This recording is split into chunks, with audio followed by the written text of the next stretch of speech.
আমি একবার একটা অডিও ক্লিপ শুনেছি, একটা আরজে রেডিওতে যারা ব্রিফিং করে, একজন আরজে, ওই আরজেটা মহিলা আরজে, উনি একটা ছেলেকে ফোন দিয়েছে, আসসালামু আলাইকুম। ওই পাশ থেকে বলছে জি ওয়ালাইকুম সালাম। বলে আপনি কি অমুক? বলে জি। আপনার মা অসুস্থ, কিডনির সমস্যা, আপনি কি একটু আসবেন? বলে সরি আমাকে ডিস্টার্ব করিয়েন না, আমার তো জীবন আছে। বলে আপনার একটা কিডনি দিলে আপনার মা সুস্থ হয়ে যাবে, দুইটা কিডনি দিয়ে একটা দেন। বলে আমি পারবো না, আমার সংসার আছে, সন্তান আছে, আমি কিডনি দিলে আমার ভবিষ্যৎ কি হবে? স্পষ্ট বাস্তব ঘটনা এটা। আবার ওই পাশ থেকে দেখতে পাচ্ছি যে সেম ফোন মাকে দেওয়া হয়েছে, মা আপনার ছেলের দুইটা কিডনি নষ্ট হয়ে গেছে শুনেছি, এই মুহূর্তে কিডনি লাগবে। মা বলতেছে আমার দুইটা না, সব কিডনি নিয়ে যান, আমার ছেলেরে বাঁচান। এটা মায়ের ক্ষেত্রে বিদায় হয়েছে। মাকে, যিনি কঠিন কনকনে শীতের সিনার উপরে বাচ্চাকে রেখে দিতে পারে, যিনি হাসপাতালে ডিসিশন দিতে পারে যে আমার বাঁচার দরকার নাই, আমার সন্তানকে বাঁচাও, যিনি মাছের কাটা খায়, মুরগির পা খায়, পোড়া ভাত খায়, যিনি কোনোদিন মন দিয়ে সিনার পিস খেয়েছে কিনা সন্দেহ, যিনি মাছের পেটি কোনোদিন খাইতে পারছে কিনা সন্দেহ, যিনি কোনোদিন ডেকসির উপরের প্রথম ভাগগুলো খেতে পেরেছে কিনা সন্দেহ, যার পা ফেটে চৌচির হয়ে যায়, সন্তানকে একটা ক্রিম আনতে যিনি বলতে ভয় পায় যে আমার ছেলের টাকা নষ্ট হয়ে যাবে, এই হলো মা। পৃথিবীর কোন 5 স্টার হোটেলে গিয়ে আপনি সেই স্বাদ পাবেন না, মায়ের হাতের রান্নায় যে স্বাদ আছে। আপনি যদি মাকে শুধু কিছু না বলে শুধু তাকিয়েই থাকেন, এতেও আপনি মক্কার কাবাঘর তাওয়াফ করার সওয়াব পেয়ে যাবেন। আমি অনেক মায়ের ইতিহাস জানি, যেহেতু ওয়াজ করি, ওয়াজ করে বেড়াই, বিভিন্ন মাদেরকে দেখি দূর থেকে কি করে। চট্টগ্রাম মেডিকেল কলেজে একটা মাকে আমি দেখেছি, আমি সচক্ষে। আমার আব্বা ছিল হার্টের প্রবলেম নিয়ে, আমি রাত্রে মেডিকেলে ছিলাম। পাশের বেটে একটা মা একটা প্রতিবন্ধী সন্তান নিয়ে সারা রাত। ওই সন্তান জীবনে কোনো দিন 1 পয়সা কামায়া দিবে সুযোগ নাই, কিন্তু সারা রাত মা পাশে বসে আছে। সন্তান একটু আওয়াজ করলেই মা লাফ দিয়ে উঠে যায়। আমার অনেকক্ষণ পরে কৌতূহল হলো, মা আপনি এমন কেন করছেন? এই ছেলে কে এত মহব্বত কেন করেন? তাকে দিয়ে তো ভবিষ্যতে কোনো কিছুই পাওয়ার আশা নাই। মা বলছে আমার ছেলে আমাকে কিছু দিতে না পারলেও আমাকে যে মা ডাকতে পারে, আমি যে বুঝতে পারি আমার একটা মা, আমার একটা ছেলে আছে। ওই ড্যামরার মোড়ে, চট্টগ্রাম থেকে আমি প্রতি বৃহস্পতিবার আল্লাহর রহমতে আসি জুমা পড়াইতে খিলগাঁওতে। এরকম একবার 12:30 সাড়ে 12টার দিকে ড্যামরা মোড় দেখতে একটা বাচ্চা কোলে নিয়ে এক বোরকা পরা মা দাঁড়িয়ে আছে। কেউ গাড়ি থামাচ্ছে না, কারণ প্রতারণা হতে পারে, কত কিছুই হতে পারে। কিন্তু আমার কেন জানি মনে হলো দাঁড়াই। ক্লাস করে যে মা কি হলো, আপনি এত রাতে এখানে কেন? বলে বাবা আমি কোনো ভিখারিও না, আমি কিচ্ছু না, আমি খুব ভালো পরিবারের মেয়ে, কিন্তু আমার স্বামীর বর্তমানে কোনো কাজ নাই, সে অসহায়, অসুস্থ। আমার এই ছেলে গত 7 দিন পেট ভরে কিছু খেতে পারে নাই। আপনার কোনো টাকা দিতে হবে না, যদি পারেন আমার বাচ্চাকে কিছু খাবার কিনে দেন। আমি বুঝতে পারলাম যে মা ওই জিনিস যিনি বাচ্চার জন্য সমস্ত ব্যক্তিত্বকে বিসর্জন দিয়ে হাত পাততে পারে। আপনি 5 স্টার হোটেলের রাতে 2টা বাজে যান, কোটি টাকা নিয়ে যান, লেখা আছে নো ফুড,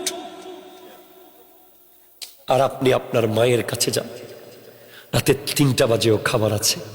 ভোর 5টা বাজেও খাবার আছে, সকালের পরেও খাবার আছে, বিকাল 3টা বাজেও খাবার আছে। ভাত নাই মুড়ি আছে, মুড়ি নাই বিস্কিট আছে, বিস্কিট না থাকলে পাশের বাসায় গিয়ে গভীর রাতে যিনি ঘুম থেকে তুলে হাত পাতে উনি হলো মা। আর আমরা পারি নাই। এই মা পর্যন্ত, যেই মায়ের কোন তুলনা পৃথিবীতে হবে না, কিন্তু যেদিন কিয়ামতের জলজলা হবে, ইজা জুলজিলাতিল আরদু জিলজালাহা হবে, সেদিন মা কুল থেকে বাচ্চা ফেলে দিয়ে দৌড়ে চলে যাবে। পরিস্থিতি এমন হবে, আপনি এখনো হাসেন, আপনি এখনো শুক্রবারে 2 রাকাত নামাজ পড়েন, আপনি কি এখনো কম্বলের নিচে ঘুমিয়ে ফজরের নামাজ কাজা করছেন? আপনি প্রস্তুতি নেন, আসতেছে এমন শব্দ হবে কিয়ামতের, আল কারিআহ, পেটের বাচ্চা ভয়ে প্রসব করে দেবে মানুষ। ওই লেভেলের সাউন্ড হবে, ওই লেভেলের কম্পন হবে। কিন্তু সেদিন জমিন তার কলিজাগুলো বের করে দেবে, লাশগুলো কবর থেকে ধুপ ধুপ উঠে যাবে, সমস্ত স্বর্ণ মণি মুক্তা হীরা খনি সব উপরে উঠে যাবে, যেগুলোর জন্য কোটি কোটি টাকা খরচ করে মানুষ মেশিন লাগিয়ে তুলছে। ওয়াকালাল ইনসানু মা লাহা, মানুষ বলবে এগুলো কি? এই স্বর্ণের জন্য আমি আমার ভাইয়ের সম্পর্ক ছিন্ন করেছিলাম, এই টাকার জন্য আত্মীয়তার সম্পর্ক ছিন্ন করেছি, এই স্বর্ণ বিদেশ থেকে আনতে গিয়ে পেটের ভিতরে জীবনের রিস্ক নিয়েছি, এই সম্পদের জন্য কত যুদ্ধ, কত মারামারি, কত মামলা, কত কাটাকাটি, কত কিছু। কেউ নিবে না, সবাই ফেলে চলে যাবে।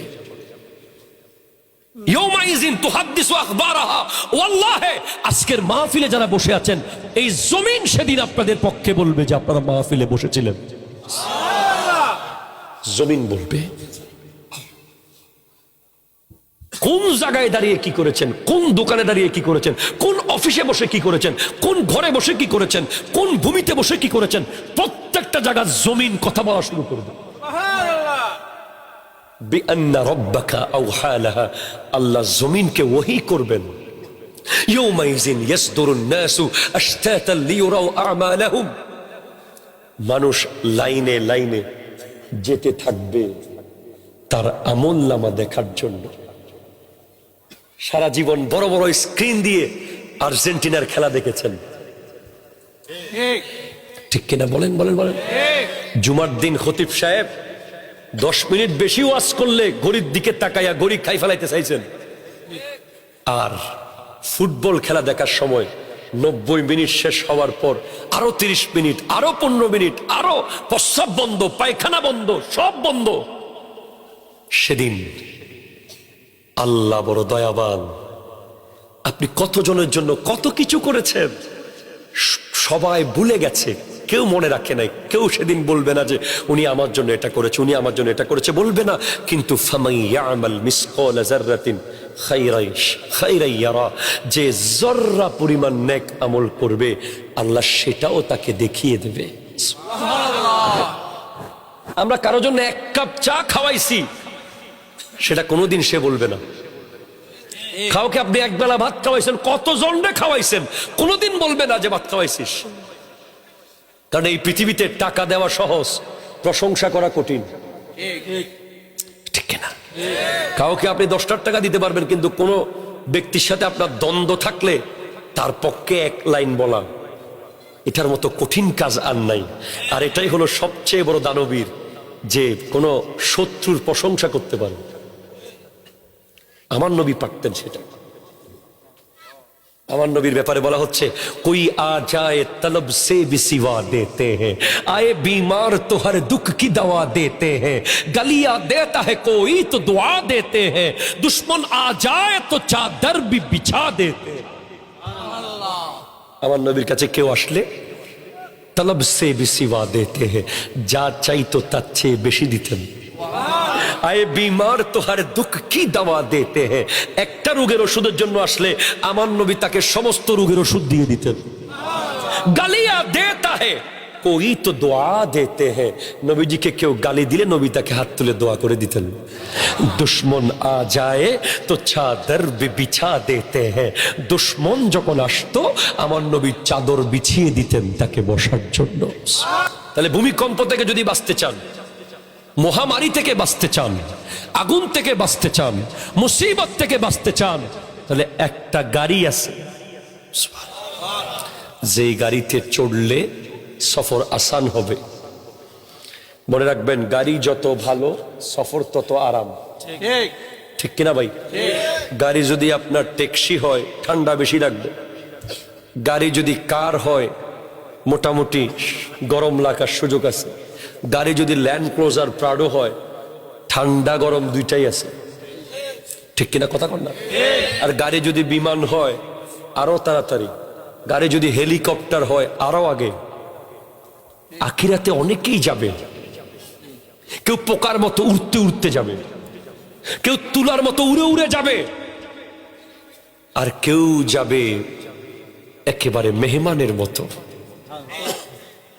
মেহমানের মতো কারা যাবে যারা তাকওয়ার গাড়ির জোগাড় করতে পেরেছে মুত্তাকি আমার আল্লাহ বলেছেন ইয়াউমা নাহশুরুল মুত্তাকিনা ইলার রহমানি ওয়াফদা মুত্তাকিরা কিয়ামতের দিন আল্লাহর কাছে যাবে মেহমান হয়ে